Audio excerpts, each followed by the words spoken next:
Haggerty. Senator Warner from Virginia is recognized. Thank you, Mr. Chairman. My apologies to my colleague from the bottom. Before Senator Haggerty leaves, I'd like to make a couple of quick comments. One, I think you're right on the central bank digital currency. I was concerned prior to COVID that China, by moving aggressively with the digital yuan, and with Chinese tourists flooding Europe, that might become a default international standard.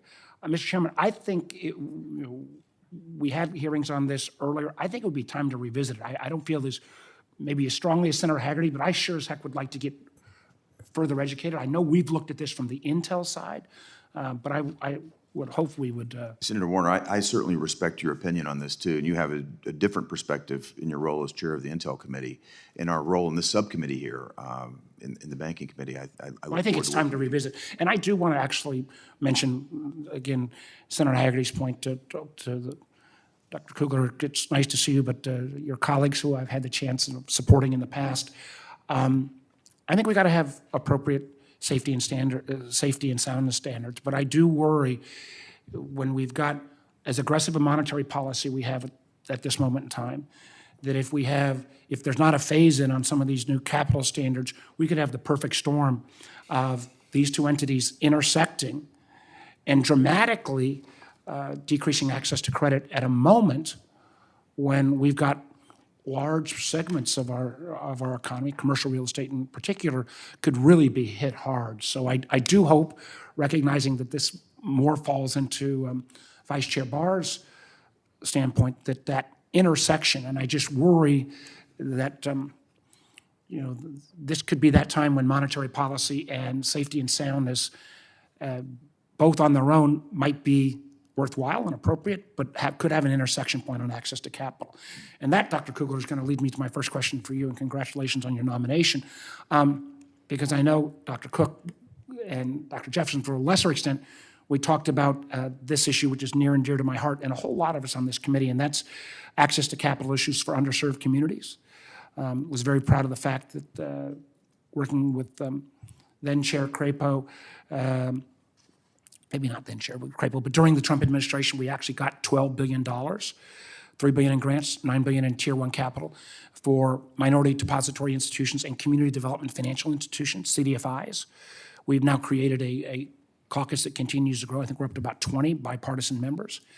CDFIs are kind of an underserved part of the community, but they have, by this Tier 1 capital that's gone out, and again, Dr. Cook, I know, was on the board of one, we've seen an outward lending uptick of about 40-some% from this Tier 1 capital. We are actually now working, again, Senator Crapo, Deputy Secretary Adeyemo, and I, on getting many of the corporates who, in the aftermath of the murder of George Floyd, promised they would do things. They promised about $300 billion. $5 billion was all that we've been able to track, but we got $1 billion of additional commitments of deposits in CDFIs, and some of this money has to be sticky, because if not, you could have, in a world of internet-based runs, the same phenomena, and frankly, CDFIs with downturn could be the first victims, even though we've upped their capital, could be the first victims of capital flight.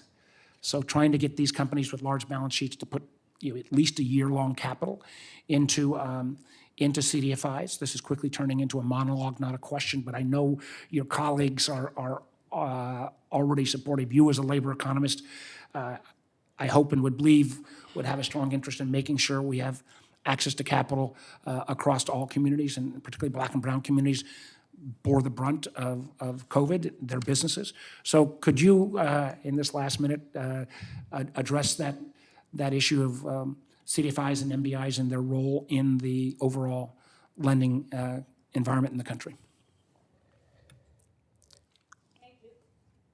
Thank you very much, Senator Warner, for that question. I truly believe that a healthy and a strong banking system requires a diverse banking system with a diversity of sizes. But in particular, I think that small and community banks play a key role in providing credit to low and moderate income communities. So I truly believe they play a critical role. I agree with you.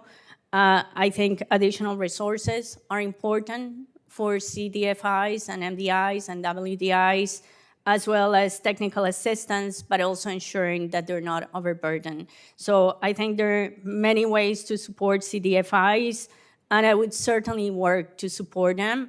I believe that they need to serve all communities across the country, including rural communities, underserved urban communities, and also native land areas. So we need to reach all Americans, and we need to make sure everybody has access to credit in a way that allows them to prosper. Well, again, as you know, and again, Dr. Cook, having served on one, I don't think you're gonna get a chance to answer this. My time's expired, but CDFIs, by their definition, have to serve 60% low and moderate income individuals.